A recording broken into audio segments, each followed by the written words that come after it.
Welcome to the Build a Life After Loss podcast, where we inspire you to build a life of purpose and joy. Our aim is to encourage your hope in the future and strengthen your confidence. I'm your host, Julie Clough, certified life coach and grief specialist. Hello, my friends. Welcome to episode 78. How do you adjust? I hope that you are well. I hope that you are being safe, and I hope that you are in a space where things are starting to settle down a little bit. I know that what we're going through is scary because we haven't had experience with what we're going through right now. We just haven't ever dealt with anything on this scale ever before, like we are dealing with right now with the virus and the pandemic. It is scary. And what's scary is, when you go through difficult things and you're grieving and you experience loss, like we talked about a little bit last week, then your anticipation of more loss heightens. And this is definitely a time period where our anticipation and our fear is increased because we don't know. In the past, we thought we could predict the future. We thought that we could kind of go, okay, well, next week I'm going to go to work. Next week I'm going to take my kids to school. Next week I'm going to do X, Y, or Z.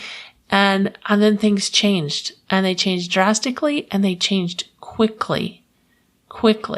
Last week I shared with you how we were canceling the contract on the build that we were going to do for our house. And we, my husband said at one point, he says, well, this was an expensive lesson. And I said, what is the lesson? That we should expect a pandemic? I mean, it's one of those things. It's like when it snows in Florida, everyone panics because no one's expecting it and we're not prepared for it. And that feels like what this is all about. It's not something that we could prepare for. It really isn't. Like I told my husband, I said, I don't want to be living in a state of panic or fear or even preparation for a pandemic. Yes, I right now I can look at things and these are important lists that I've made and that I think are helpful for anybody to make. And one was things that I wish that areas that I wish that I was more prepared in, that would help me prepare for any type of situation that would resemble what we're going through. And things that I can do in those situations, what I can do right now. What can I do right now? Knowing what the circumstances are right this minute, what can I do? And those are, two lists that I want to be making. And we've talked about before, I have to go back and look and see if I can figure out which episode it was, but we talked about worry before and how the quote is, worry pretends to be necessary. And I think it was Dan Sullivan that said that. Worry pretends to be necessary. And so we worry, when we fear and we're scared and we're like trying to adjust, not knowing what the future will be and so forth. But today I wanted to talk a little bit about, because like I said, last week we just skimmed the surface of what's going on and how it's affecting us. But just expect that you're going to have feelings similar to grief. And if you are already in grief when all this happened, then it just kind of piles on. And as you learn over time, like I've learned over time how to process my feelings more effectively. And by doing that, I feel like I'm able to kind of turn things around and faster. I hesitate to even say that because I know that there are those of you that are listening that are just really in deep grief. And I do not want to make it sound like, hey, just, do the X, Y, and Z and everything will be okay. That's not the way it works. But I am grateful for the information that I know. I am grateful for the things that I've learned. And I'm grateful to be here with you and hopefully help you along the way and just give you encouragement. Like, if nothing else, I just want to encourage you and let you know that there are ways to navigate this. There are ways to lessen our fear. There are ways to adjust. And that's where it all starts. It all starts with the hunger to change. Everything starts with that hunger to change. And in episode 68, I talk about it starts with desire. And that's what I'm talking about. And I like the word hunger even better because a desire can be weak or strong, but hunger implies a strong desire. It implies that just by the word itself. When we feel hungry for food, we want food now. We want food now, and we're going to do what it takes to get it. And so if we have a hunger for change, if we have a desire for change, if it's a hunger, we want it now, and we are actively searching, and that hunger leads to action. You have to want it. You have to want to change. You have to want to adjust. You have to want to be out of pain. And, there are circumstances where we think we want out of pain, but do we really? So be honest with yourself and really look at it. Like, what evidence do you have that you are, because if you're hungry, if you're physically hungry, you're going in the kitchen and you're searching for something to eat. And if you are emotionally hungry to get out of pain, to move through your pain so you can be on the other side of the pain, like, our losses stay with us. The loss is always going to be there, but the pain doesn't always have to be there. And if you're hungry to make an emotional change, then you'll be seeking. And maybe that's what brought you here to listen today, is that you are seeking. And when you are seeking, you will find, and that leads to action. A hunger leads to action. So that's the very first piece. And I would invite you to go back and listen to episode 68 if you want to know a little more about everything starts with desire. It just really does start with desire. If we never got a hunger pain, if we never felt the signs of hunger, we would never eat. We would never eat. There would be, well, I would, because I like ice cream, but we would literally sit on the couch and starve to death because we have no signal that we need to eat. And the pain, the emotional pain that you feel is a signal. It's a signal that something needs to change. And right now in the world, with everything going on, we are getting huge signals that something has to change. And so check in with your desire. Check in with your hunger. What's your hunger level? Are you actively doing something about it? The next one is hope. Last week I talked about the 3 S's. And that was space, say, and support. And you can go back to that, and I'll be referring to that in a minute. But today we're going to talk about the 3 H's of change. The 3 H's of change. And the first is hunger. And the second is hope. In order to change, you have to believe that it's possible, that you have to have hope that it's possible. There has to be, it doesn't have to be a huge, gigantic belief. Hunger needs to be a significant hunger. Like, it needs to be a significant desire, but even a little bit of desire will help you along the way for sure. But hope, just a little bit of hope, just that little bit of light that shines through that says, hey, maybe this is possible. Maybe it's possible to change. Maybe it's possible to adjust. Maybe it's possible to move past pain. That will take you miles. It will take you miles. I'm in the middle of writing this book, and that is, I don't know what the final title is going to be. The working title has been Miracles in the Darkness. And then, about a month ago, I thought, I love extreme hope. That was my new thought for a title. And then I got a cover art mock-up from the publisher with the title Miracles in the Darkness. And I was like, I thought we hadn't decided on a title, because I literally sent them a dozen title suggestions. And I said, top of my list at the time was Miracles in the Darkness. So I don't know what it's going to be called yet, but know that hope is a main theme in that book as I talk about my story and my experience. And so one of my titles that I've looked at or I've thought about is Extreme Hope. And we'll see what it ends up being. And maybe that's the second book.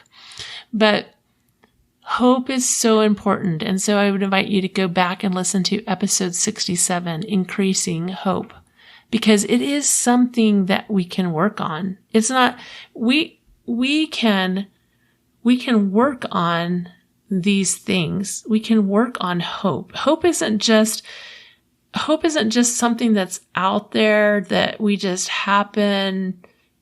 It's not like rain and we just happen to get rained on. It's not like that. And some of it might come that way, but really it starts inside. Honestly, everything starts inside. Everything starts inside us. That's just why it's so important to be paying attention to what's happening. I talked a little bit last week about this idea of like paying attention, giving yourself space to pay attention to what you're experiencing emotionally, physically, even mentally, like intellectually, like that confusion that we so often feel when we're in grief, where we can't focus, we can't concentrate. Pay attention to those. Those are symptoms. Those are clues to what's going on inside, and everything starts inside. So when we have these things that come up, when we have these clues, when we have these symptoms, pay attention to them. Write them down. I started a practice, I've talked a lot about journaling, but I started a practice towards the beginning of this year where almost every morning, although I got off track with my move, but almost every morning I would write down my observations from the day before. And I am on a page 133 in this little notebook. It's like a bullet journal type sized notebook. And I've written a lot in there, and that has been huge for me to just pay attention, to pay attention each and every day to what clues I'm getting. What are the symptoms I'm experiencing physically, mentally, emotionally? What are the clues that I have? And what adjustments do I need to make? And there's no better time than right now with all of this going on. My brain was telling me at the beginning of all this, every time I had a thought about moving forward or doing something, it would say, wait, there's no point in doing anything right now. We just need to wait. We just need to figure out what's going on. We just need to see how this is all going to land before we do anything. And I realized that was not helping me. This idea of waiting was not helping me. I needed to be right here, right now, still doing the things that help me, still doing those things.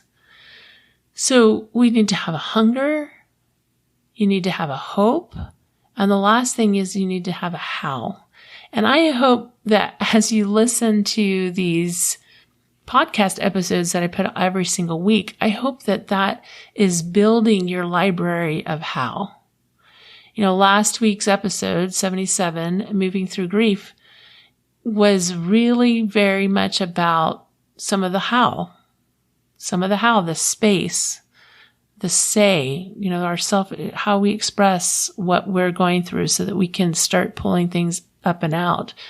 and the support. Those are some hows. Those are some hows of adjusting. And any of the other episodes on grief or building confidence or anything will offer some hows. One episode that I might recommend to you is episode 71 on self-care. Learning about self-care, how to take care of ourselves, not selfishness, but self-care, will build your arsenal during this time. It will help you to find some stability when things feel unstable. So those are the three things that I want to offer you today is the three H's. The three H's of adjustment are hunger, hope, and how. That's how we make any kind of change. That's what it starts with. It starts with a hunger. It starts with that deep desire to move through pain, to make changes. It all starts there. And then we have to hope. We have to have this idea, this thought, this feeling, this little bit of perspective that allows us to believe that it's possible. To believe that it's possible. I truly feel like that's one of the reasons I have felt so inspired to do this podcast is to put more hope in the world. We are seriously lacking in hope in the world. And we need more hope. And during this time, we can see how quickly people move from things are good to hopelessness and fear and scared. We can see it in ourselves. I saw it in myself. I seriously took I guess it was a week or so where I just was like, again, those messages in my head were, wait, just wait. What's the point in doing anything right now? We don't know what's going to happen. And I finally dug that thought out and said, nope, this is not what I want to be thinking. This is not how I want to be responding. This is not how I want to be acting. So hunger, hope, and how. Now, once we have the hunger, once we have the hope, then we need steps. We need to understand how. And that's a big topic, which is why I say, I hope that you've been listening for a while. And I hope that as you've listened, you have gotten some tools and you've gotten some information about how do I change? How do I move through pain? How do I come out on the other end? How do I take action? And so those are the three things, hunger, hope, and how. Those are the three H's I'm going to share with you today. If you have questions, I hope that you will email me. I've shared my email a few times, julie@buildalifeafterloss.com. By the time you're listening to this, our April webinar will have just happened. It'll just have happened the day before, so yesterday morning. And we're gearing up for May's webinar, which will be on May 5th.